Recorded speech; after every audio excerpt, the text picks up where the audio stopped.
बिस्मिल्लाहिर्रहमानिर्रहीम। Chapter number 7 electrochemistry में जो हमने लास्ट टॉपिक डिस्कस किया था ऑक्सीडेशन स्टेट का, उसके रिलेवेंट से हमारे पास कुछ एग्जांपल्स है, उसको हमने आज सॉल्व करना है। तो दो तीन एग्जांपल्स है। पहला एग्जांपल हमारे पास है कि find the oxidation state of nitrogen in HNO3 nitric acid. Nitric acid में नाइट्रोजन का ऑक्सीडेशन स्टेट हमें फाइंड करना है। तो इसका तरीकाकार क्या है, चलो हम प्रोसीड करते हैं कि इसको हम किस तरह फाइंड कर सकते हैं। तो हमारे पास HNO3 है, HNO3, इसमें नाइट्रोजन का ऑक्सीडेशन स्टेट हमें फाइंड करना है, जबकि हाइड्रोजन का ऑक्सीडेशन स्टेट हमें गिवन है +1, ऑक्सीजन का ऑक्सीडेशन स्टेट हमें गिवन है -2।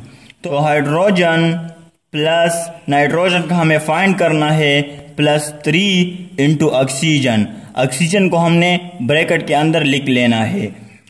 हाइड्रोजन का ऑक्सीडेशन स्टेट क्या है, +1 है। नाइट्रोजन का हमें फाइंड करना है +3 इंटू ऑक्सीजन। ऑक्सीजन का ऑक्सीडेशन स्टेट क्या है, -2। तो सॉल्व करते हैं, +1 प्लस नाइट्रोजन 3 इंटू -2, तो यहाँ पर हमारे पास -6 आ जाएगा। +1 नाइट्रोजन का हमें फाइंड करना है -6, तो यहाँ पर +1 को हम -6 से क्या करेंगे, सब्ट्रैक्ट करेंगे, तो हमारे पास n-5 आ जाएगा = 0। इस सारे इक्वेशन को हमने 0 के बराबर ले लेना है, 0 0। तो मैथ्स रूल के हिसाब से जब हम इसको इक्वल के उस साइड शिफ्ट करेंगे तो हमारे पास आ जाएगा n = 5। मीन्स के HNO3 में नाइट्रोजन का जो ऑक्सीडेशन स्टेट है वो +5 है। अब हम इसका स्ट्रक्चर देख लेते हैं। तो हमारे पास नाइट्रोजन है, नाइट्रोजन के आउटर मोस्ट शेल में 5 इलेक्ट्रॉन है। कितने इलेक्ट्रॉन है, 5 इलेक्ट्रॉन है हमारे पास। तो 2 इलेक्ट्रॉन यहाँ पर आ जाएंगे, 2 इलेक्ट्रॉन यहाँ पर आ जाएंगे और 1 इलेक्ट्रॉन यहाँ पर आ जाएगा। तो डबल बॉन्ड के साथ ऑक्सीजन यहाँ पर अटैच हो जाएगा, डबल बॉन्ड के साथ ऑक्सीजन, एक ऑक्सीजन यहाँ पर अटैच हो जाएगा और सिंगल बॉन्ड के साथ एक ऑक्सीजन यहाँ पर अटैच हो जाएगा। और सिंगल बॉन्ड के साथ जो ऑक्सीजन अटैच है उसके साथ हाइड्रोजन भी अटैच हो जाएगा। तो ये हमारे पास नाइट्रिक एसिड का स्ट्रक्चर है।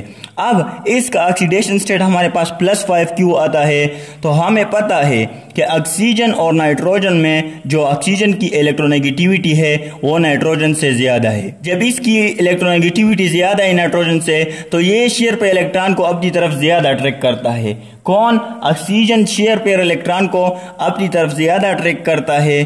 तो इसी वजह से यहाँ पर पार्शियल पॉजिटिव का चार्ज आ जाता है और यहाँ पर पार्शियल नेगेटिव का चार्ज आ जाता है। सेम हमारे पास केस यही भी है, यहाँ पर नेगेटिव का चार्ज, यहाँ पर भी पार्शियल नेगेटिव का चार्ज। और नाइट्रोजन की वैलेंसी कितनी है, वैलेंसी का मतलब क्या है, नंबर ऑफ बॉन्ड। तो 1 2 3 4 5, यहाँ पर इसने 5 बॉन्ड्स बनाए हुए, तो इसकी वैलेंसी हमारे पास 5 है। और इसका ऑक्सीडेशन स्टेट हमारे पास क्या होगा, यहाँ पर चार्ज किया है प्लस है, तो इसका ऑक्सीडेशन स्टेट हमारे पास +5 हो जाएगा।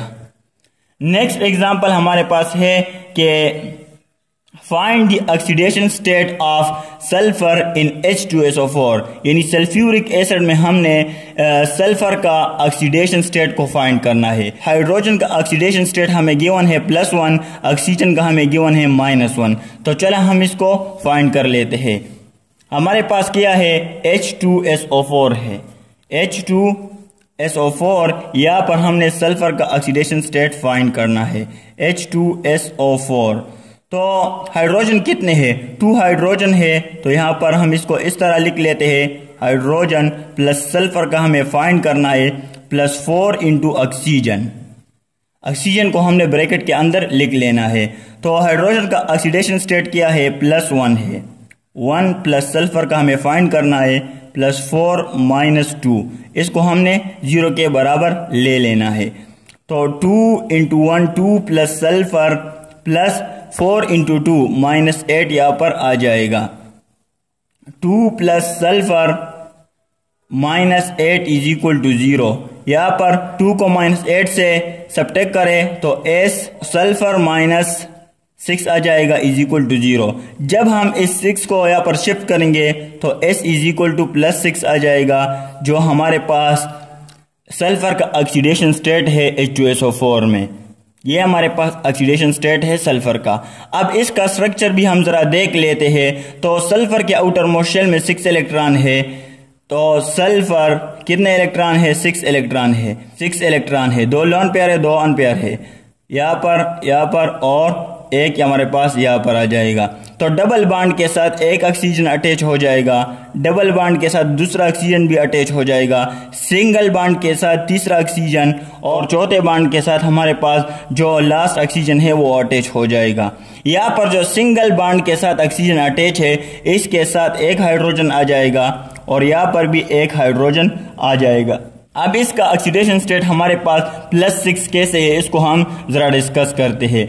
तो ऑक्सीजन और सल्फर में हमारे पास जो इलेक्ट्रोनेगेटिविटी का पावर है वो ऑक्सीजन का ज्यादा है। तो ऑक्सीजन शेयर पेयर इलेक्ट्रॉन को अपनी तरफ क्या करता है? ज्यादा अट्रैक्ट करता है, जिसकी वजह से ऑक्सीजन पर पार्शियल नेगेटिव का चार्ज आता है और सल्फर के ऊपर पार्शियल पॉजिटिव का चार्ज आ जाता है। यहाँ पर भी हमारे पास सेम केस है, यहाँ पर भी हमारे पास सेम केस है और यहाँ पर भी हमारे पास सेम केस है।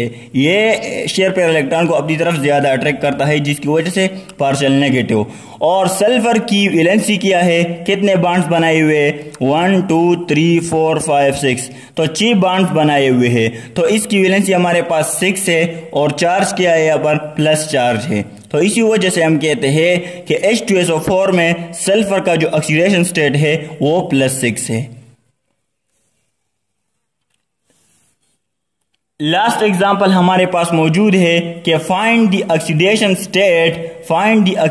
State of chlorine in potassium chloride KClO3। यहाँ पर हमने क्लोरीन का ऑक्सीडेशन स्टेट फाइंड करना है कि क्लोरीन का ऑक्सीडेशन स्टेट हमारे पास क्या है। तो इसको भी फाइंड कर लेते हैं। हमारे पास KClO3 गिवन है, KClO3। पोटाशियम का ऑक्सीडेशन स्टेट हमारे पास +1 है, ऑक्सीजन का हमारे पास -2 है और क्लोरीन का हमें फाइंड करना है। तो तरीकाकार हमारे पास क्या है?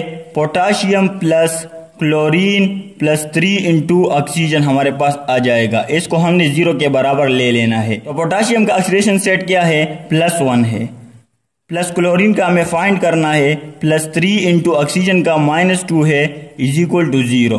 तो +1 क्लोरीन का हमें फाइंड करना है +3 इंटू -2, तो क्या आ जाएगा? -6 आ जाएगा is equal to 0। 1 plus chlorine -6 is equal to 0। तो -6 + 1 इज इक्वल टू क्या आ जाएगा? Chlorine -5 is equal to 0। जब हम इसको इस साइड पर शिफ्ट करेंगे तो क्लोरीन इज इक्वल टू +5 हमारे पास आ जाएगा।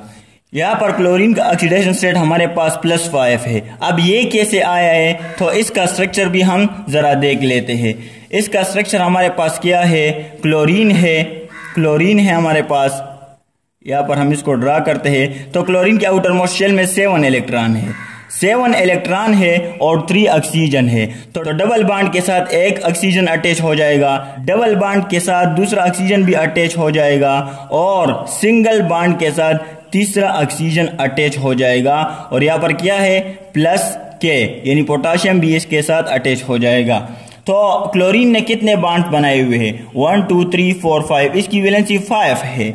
इसकी वैलेंसी क्या है? 5 है। लेकिन क्लोरीन हमारे पास हमने पढ़ा था कि सोडियम क्लोराइड में क्लोरीन हमारे पास कौन सा ऑक्सीडेशन स्टेट शो करता है? -1 का शो करता है। अब क्लोरीन का ऑक्सीडेशन स्टेट सोडियम क्लोराइड में -1 है, लेकिन यहाँ पर +5 है पोटाशियम क्लोराइड में। तो अब ये कैसे? हमें पता है कि इलेक्ट्रोनेगेटिविटी पीरियोडिक टेबल में इंक्रीज होती है फ्रॉम लेफ्ट टू राइट जाते हुए इलेक्ट्रोनेगेटिविटी इंक्रीज होती है और टॉप टू बॉटम जाते हुए इलेक्ट्रोनेगेटिविटी हमारे पास डिक्रीज होती है।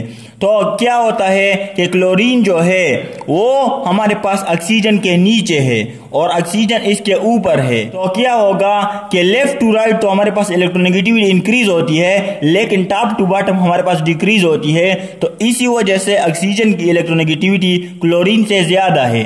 तो जब ऑक्सीजन की इलेक्ट्रोनेगेटिविटी क्लोरीन से ज्यादा है तो ये क्लोरीन शेयर पे इलेक्ट्रॉन को अपनी तरफ ज्यादा अट्रैक्ट करेगा, जिसकी वजह से क्लोरीन पर पार्शियल पॉजिटिव का चार्ज आता है और ऑक्सीजन के ऊपर पार्शियल नेगेटिव का चार्ज हमारे पास आता है। तो इसी वजह से हम कहते हैं कि इसका ऑक्सीडेशन स्टेट पोटाशियम क्लोराइड में वो +5 है। +5 कैसे है? इसकी वैलेंसी क्या है? 1 2 3 4 5 बॉन्ड्स बनाए हुए हैं, तो यहाँ पर वैलेंसी 5 है और चार्ज हमारे पास प्लस है, तो +5 हमारे पास KClO3 का ऑक्सीडेशन स्टेट है। Okay, thanks.